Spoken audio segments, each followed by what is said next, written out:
नमस्कार साथियों, मैं डॉक्टर अनीता श्रीवास्तव आप सभी का अपने चैनल पर हार्दिक स्वागत करते हुए, हार्दिक अभिनंदन करते हुए आज उपस्थित हूँ अपनी लिखी हुई एक संवेदनशील तथा मार्मिक कहानी के साथ, जिसका शीर्षक है आंसू।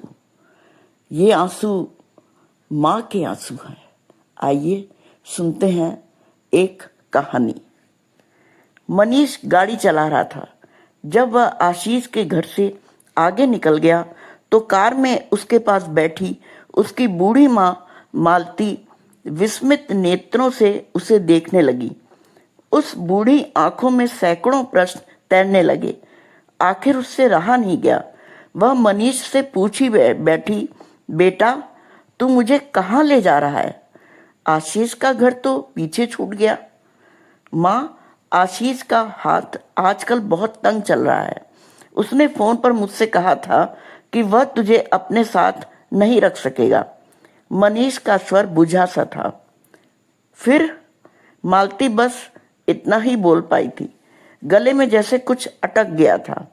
माँ, तू तो जानती है कि मैं और सविता दोनों ही सर्विस करते हैं।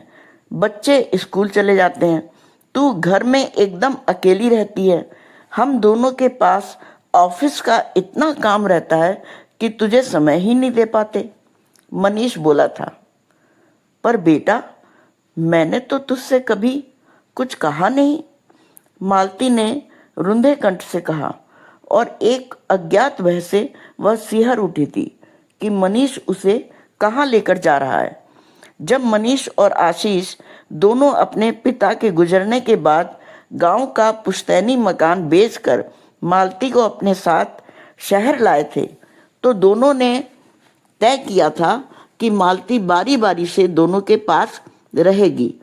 अभी 1 वर्ष भी पूरा नहीं हुआ था कि आशीष ने अपनी बारी आने पर माँ को साथ रखने में विवशता प्रकट कर दी। पुश्तैनी मकान बेचने से जो पैसा मिला था उसे दोनों भाई आपस में बांट चुके थे। मालती अपने दोनों बेटों पर आंखें मूंद कर विश्वास करती थी, पर शहर में आने के कुछ महीने में ही उसे यह एहसास हो गया था कि शहर में लोग पत्थर के होते हैं और अपना खून भी देखते देखते पानी हो जाता है। तू चुप क्यों है मनीष? मालती ने अपनी दृष्टि मनीष के चेहरे पर टिका दी थी। मनीष चुपचाप गाड़ी चला रहा था, जैसे मालती को समझाने के लिए शब्द ढूंढ रहा हो। तू कुछ बता क्यों नहीं रहा कि तू मुझे आशीष के घर न ले जाकर अब कहाँ ले जा रहा है? मालती अधीर हो उठी थी। ओह माँ, मैं तुझे किसी जंगल में तो नहीं ले जा रहा हूँ। मैं तुझे ऐसी जगह ले जा रहा हूँ जहाँ तेरे ही उम्र के लोग होंगे, जहाँ तू बिल्कुल भी अकेलापन महसूस नहीं करेगी। मनीष बोला था। अब मालती अपने बहते हुए आंसू पोंछ रही थी।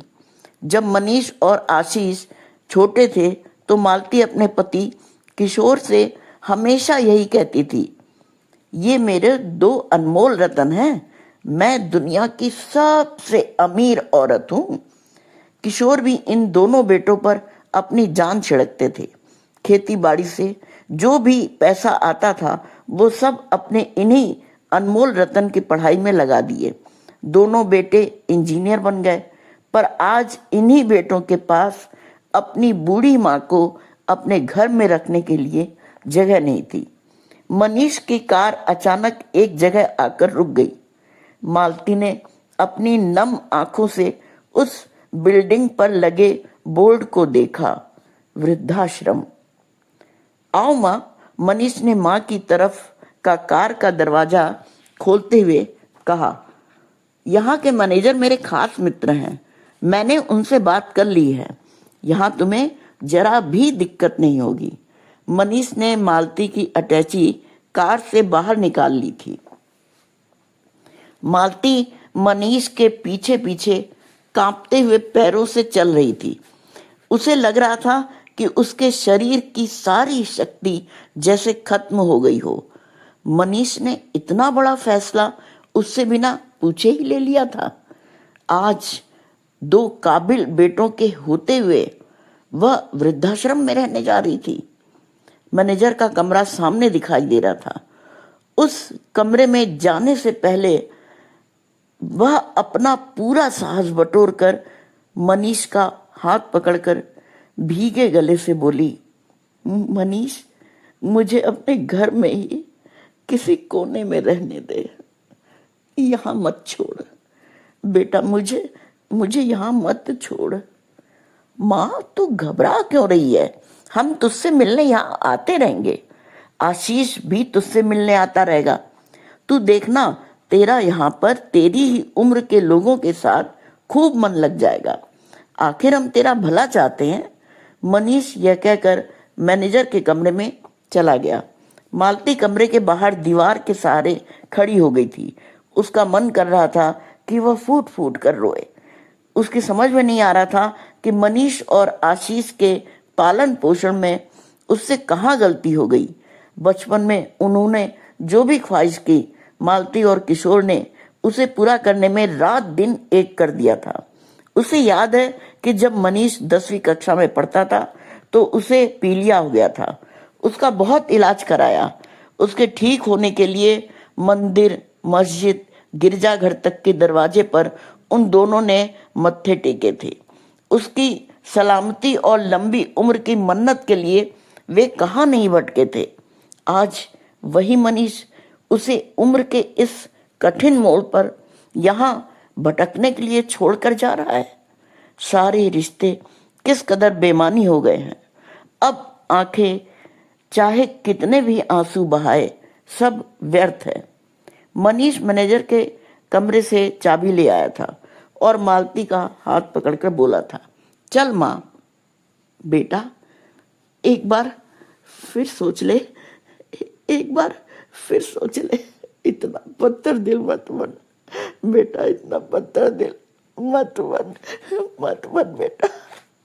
इस बार मालती गिड़गिड़ा रही थी। माँ, तू यहाँ से तो चल, यहाँ कोई तमाशा मत कर। मनीष थोड़े सख्त स्वर में बोला था। उसने कमरा खोला और मालती की अटैची वहां एक कोने में रखकर मालती को पलंग पर बिठाकर खुद भी उसके पास बैठ गया। थोड़ी देर वातावरण में एक चुप्पी छाई रही। रह रहकर मालती की सिसकियां जरूर हवा में तैर रही थी। माँ, तू समझती क्यों नहीं? ये फैसला मेरा नहीं, तेरी बहू सरिता का भी है। हमारी गृहस्थी की खुशहाली के लिए क्या तू इतना भी नहीं कर सकती? फिर मनीष ने मालती के दोनों हाथों को अपने हाथों में ले लिया था और अनुनय भरे स्वर में बोला था, माँ, हमारा पूरा जीवन पड़ा है और तेरे तो भजन कीर्तन के दिन है। तू यहाँ रहकर तो देख, इसी वृद्धाश्रम में मंदिर भी बना है, वहां सत्संग भी होते रहते हैं।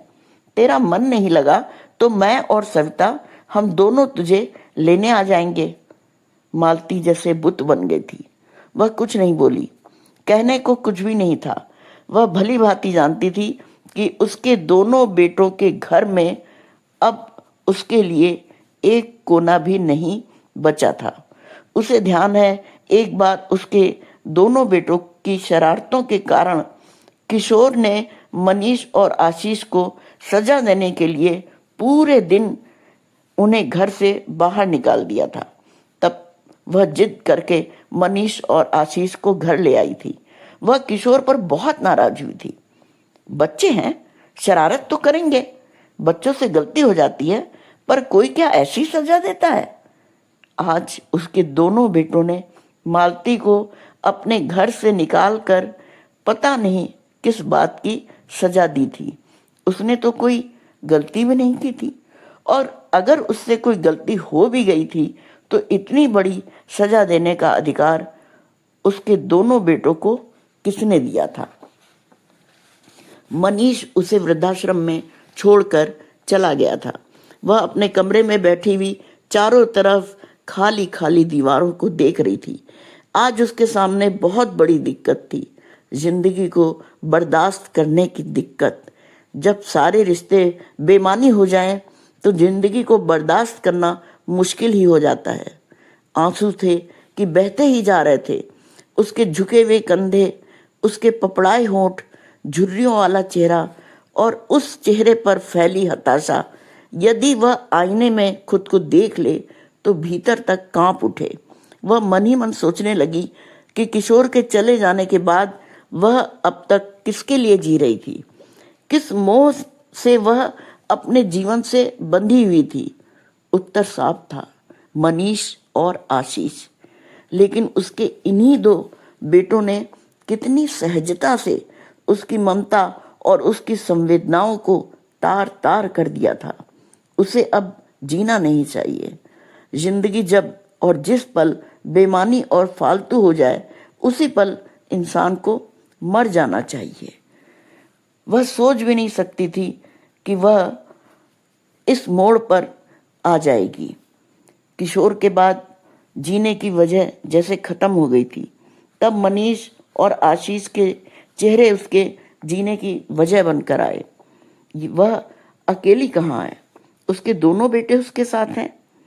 उसे माँ जी कहकर उस पर जान छिड़कने वाली दोनों बहुएं उसके साथ हैं। पर अचानक यह क्या हो गया? गांव का मकान बिकने के बाद सारी संवेदनाएं, सारे रिश्ते खत्म क्यों हो गए? जिन बेटों को खाना खिलाने के लिए वह उसके आगे पीछे पूरे आंगन में खाने की थाली लेकर भागती थी, वे दोनों उसे आज दो निवाला तक खिलाने में असमर्थ हैं। जिनको समर्थ बनाने में किशोर तथा उसने अपना सारा सामर्थ्य झोंक दिया, आज वही उसे असमर्थ और असहाय अवस्था में वृद्धाश्रम छोड़ गया। उसने मन ही मन कहा, अच्छा हुआ किशोर, तुम रिश्तों की इस कड़वाहट को झेलने से पहले ही चले गए, क्योंकि मौत भी इतनी बदतर ना होगी जितनी ये कड़वाहट बदतर है। उस वृद्धाश्रम में अपने कमरे में मालती बुत सी बहुत देर तक बैठी रही। उसे लगा उसकी संपूर्ण चेतना उसके भीतर उठने वाली दर्द की आंच से पिघलकर कमरे के फर्श पर धीरे धीरे फैलती जा रही है। थोड़ी देर बाद उसने अपने सामान में से किशोर की फोटो निकाली और अपने हाथ से उस फोटो को सहलाने लगी, जैसे वह अपने हाथ के स्पर्श द्वारा अपने दर्द को किशोर के साथ बांटना चाह रही है। सहसा उसे कुछ नहीं सूझा, वह जोर जोर से रोने लगी। काफी रो लेने के बाद जब उसने मुड़ कर देखा तो उसके दरवाजे पर वृद्धाश्रम के कई सदस्य खड़े हुए दिखाई दिए, जो अपने अपने आंसू पूछ रहे थे। मनीष का दोस्त और वृद्धाश्रम का मैनेजर भी गीली आंखों से उसकी तरफ देख रहा था। मालती चारों तरफ से थक चुकी थी, टूट चुकी थी। थोड़ी देर पहले वह इतनी असहाय और बेबस होकर विलाप कर रही थी कि सभी उसकी बेबसी पर आंसू बहा रहे थे। बस आंसू ही होते हैं जो दर्द के उस मोड़ पर इंसान का साथ देते हैं, जिस मोड़ पर उसके अपने उसको एकदम अकेला छोड़कर चले जाते हैं। अभी आप सुन रहे थे मेरे द्वारा लिखी गई मेरी कहानी आंसू। आशा है यह कहानी आपको पसंद आई होगी। धन्यवाद।